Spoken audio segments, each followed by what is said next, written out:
Dans Bénéfique, on recrutait des personnes avec ce qu'on appelle un déclin cognitif léger, donc des changements qui sont mesurables par des tests standardisés, mais qui n'ont pas de maladie d'Alzheimer. La définition de déclin cognitif léger inclut une plainte subjective. Donc, les gens doivent être inquiets par leur mémoire. Et c'est vraiment de cette façon-là qu'on va recruter les participants.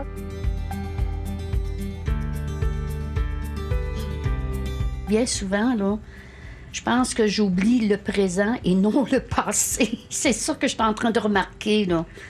Je te dirais depuis 1 an.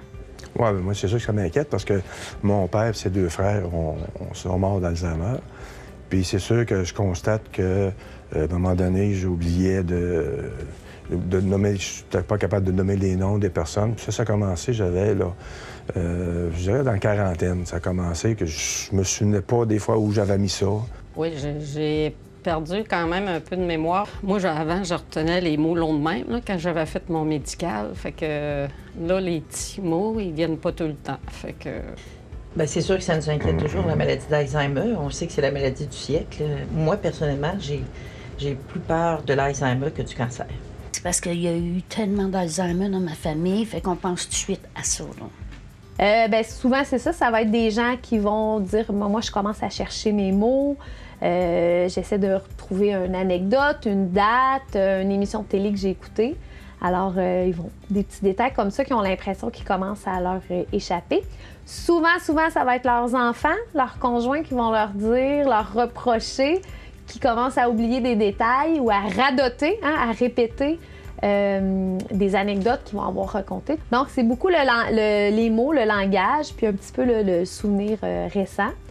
Des fois, un petit peu aussi, qui vont avoir l'impression d'être un peu plus perdus dans le temps, dans l'espace, avoir un petit peu plus de difficultés quand ils sortent, trouver leur chemin, des choses comme ça, ou perdre un peu l'attention, la concentration, arriver quelque part, avoir oublié qu'est-ce qu'ils venaient faire là, qu'est-ce qu'ils venaient chercher dans le garage ou dans le sous-sol. Très, très souvent avec une inquiétude parce qu'il y en a dans la famille, dans les amis, des gens qui ont la maladie d'Alzheimer, par exemple. C'est sûr qu'on se rend compte que ces gens-là, par rapport à des gens qui n'ont aucun problème de mémoire, c'est sûr qu'on voit que leur fonctionnement est différent. Ils doivent avoir un peu plus de trucs pour ne pas oublier leur rendez-vous. On voit là, que le quotidien, là, ça commence peut-être là, à avoir un léger impact. Et on sait là, que pour eux, ça commence à avoir un poids. En fait, c'est des gens qui s'inquiètent de leur mémoire. Donc, la première fois qu'ils viennent voir, ces premières choses qu'ils disent, c'est vraiment ça. Ils s'inquiètent de leur mémoire. Ils remarquent des changements, ils cherchent un peu leurs mots. C'est souvent des gens très actifs, très ouverts, très réveillés. Donc, ça les inquiète de voir qu'ils ont un changement. Je te dirais que ça s'est amélioré. Avec les tests que j'ai passés, là, moi, je trouve que ça s'est amélioré un peu. Je ne sais pas s'ils m'ont mis plus de cétone dans le cerveau, mais je trouve que ça s'est amélioré un peu. Dernièrement, j'avais plus d'énergie, j'étais plus positif, j'embarquais plus. Mais oui, j'ai vu des changements. À partir de ce moment-là, puis là, tu sais, je veux dire, je prenais des notes, puis je regardais. Puis oui, effectivement, mais moi, j'étais sûre que, tu sais, parce qu'il y avait soit le sucre ou le placebo, puis j'étais sûre que c'était pas le sucre. Parce que je me suis dit, si Gaétan se souvient de ça, faut qu'il y ait un changement. Donc, c'est miraculeux, ce petit médicament-là. Puis oui, j'ai vu des changements. Notre hypothèse initiale, c'était vraiment la mémoire, parce que c'est quand même une des facultés cognitives qui est le plus atteinte dans la maladie d'Alzheimer, chez la majorité des gens avec un déclin cognitif léger. Donc, on s'attendait à avoir des changements au niveau de la mémoire. Puis on se rend compte en regardant les résultats et en écoutant les anecdotes des gens que c'est vraiment plus large que ça. Puis il n'y a pas vraiment quelque chose qui se démarque plus. Je dirais que c'est beaucoup plus tard dans l'étude, vers la fin, que les gens commencent à rapporter, oui, peut-être des changements au niveau plus mémoire, attention, concentration. Donc, ces gens-là, où je peux aller en acheter, qu'est-ce que je peux faire, je veux en acheter, je veux continuer, qu'est-ce que je peux faire, parce qu'on a un bon pourcentage de gens qui auraient voulu continuer, c'est certain, la supplémentation.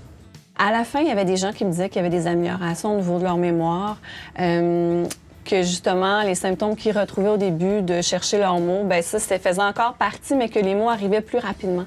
Donc souvent, les gens me disaient « Ah, je me souviens pas d'un nom d'une personne », mais ça revenait 2 jours plus tard, puis, trop tard, tu sais. Là, c'était plus rapide. Donc ça, c'est des effets positifs que les gens voyaient.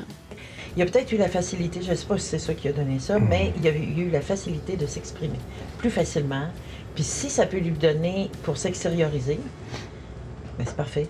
Mais si l'étude fait que oui, bien oui, c'est sûr, je continuerai à le prendre parce que soit par prévention, au moins si maintenir, stabiliser, oui, mais c'est sûr, oui. Seulement, c'est sûr que si ça peut arrêter l'évolution, ce serait une belle chose parce qu'on pourrait si c'est dépisté tôt, il pourrait l'arrêter là. C'est sûr. Bien, c'est sûr, moi je suis comme Gaétan, c'est sûr, si vous dites qu'il est sur le marché puis qu'on peut arrêter l'évolution de l'Alzheimer, il n'y a pas personne qui va dire non. Même si tu ne l'as pas, tu vas le prendre quand même justement pour prévenir. Fait que, tu sais, je veux dire, c'est une question là, à 100%, c'est sûr que tous les gens vont dire oui. Hello, my name is Stephen Cunnane. I'm a professor at the University of Sherbrooke and at the Research Center on Aging, and I'm going to present the BENEFIC study, the main outcomes and clinical implications. This is a project that started 5 years ago with funding from the Alzheimer's Association USA, and the second phase was picked up by Nestle Health Science. So this has been a collaboration between the funders and Nestle and ourselves as researchers in Sherbrooke, Quebec, Canada. Start with an executive summary of the project, the reason we did it, the design of it, and the results, all summarized on this slide. This project was done in mild cognitive impairment, which we abbreviate as MCI. It's an early stage of Alzheimer's disease in which 10 to 15% of MCI cases will normally progress to Alzheimer's disease yearly. So about 50% of MCI will convert to Alzheimer's disease over 5 years.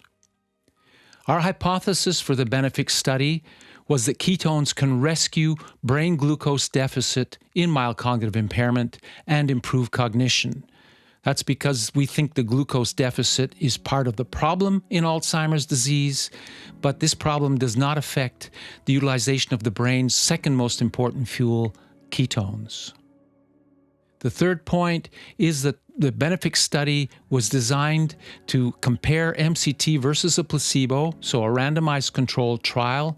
I've highlighted in yellow here. It's the only place I'm going to mention specifically the dose. 2 times 15 grams per day of MCT, or the equivalent in placebo for 6 months, which shows a positive outcome for both mechanism, the increase in blood ketone levels and brain ketone uptake, but also for the clinical endpoints, which is the improved cognition. All the statistically significant cognitive results showed either an increase on MCT or a decrease on placebo, or both at the same time, suggesting a potential effect on disease progression. BENEFIC is the largest positive study in MCI to date, and there are no drugs that are approved to treat MCI. BENEFIC is a key milestone achievement for the keto portfolio and product generation 1, and supports the product launch and further exploration of keto therapeutics. I described the change in ketones in the blood and in the brain after 6 months on the MCT. I remind you this was 15 grams of MCT twice per day, so 30 grams per day over 6 months. In the graph on the left, we're showing the blood values in ketones at the beginning of the study and at the end of the study, so pre and post over 4 hours. So the orange is the placebo, and you can see that it doesn't change. The ketones don't go up, and they don't change whether you before or after the study.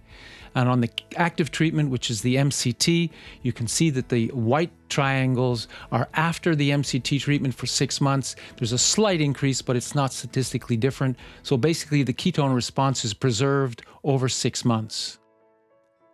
In the graph and the image on the right, so number 2, called brain, you can see that in the black panel, the ketone uptake in the brain is shown by PET imaging.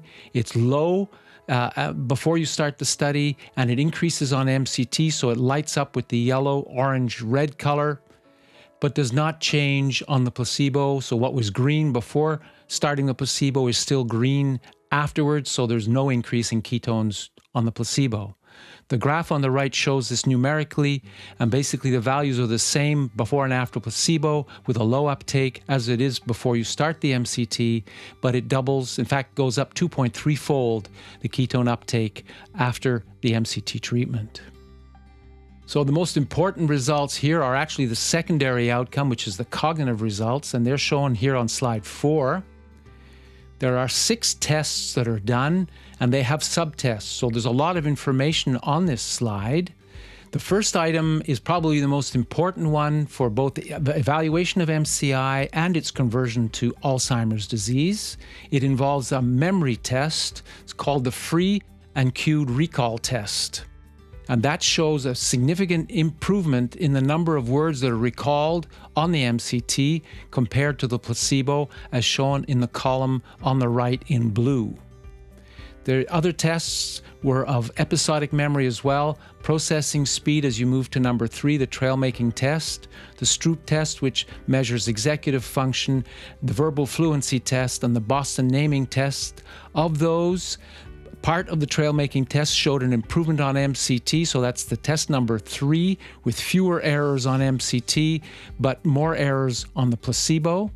Number 4, in the Stroop test, we see a lower score on the placebo, but a higher Z-score on the MCT.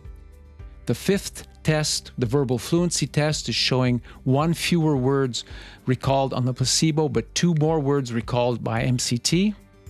And finally, with the language test, the Boston naming test, we see 1.1 more correct answers on MCT.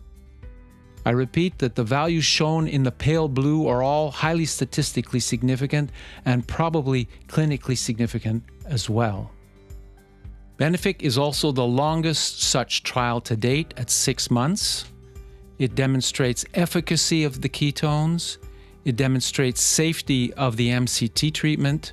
It demonstrates acceptability, and it demonstrates feasibility that this type of intervention can actually be achieved. Thank you very much for listening. Thank you to the Alzheimer's Association USA, to Nestlé Health Science, and to the University of Sherbrooke for supporting us in this research.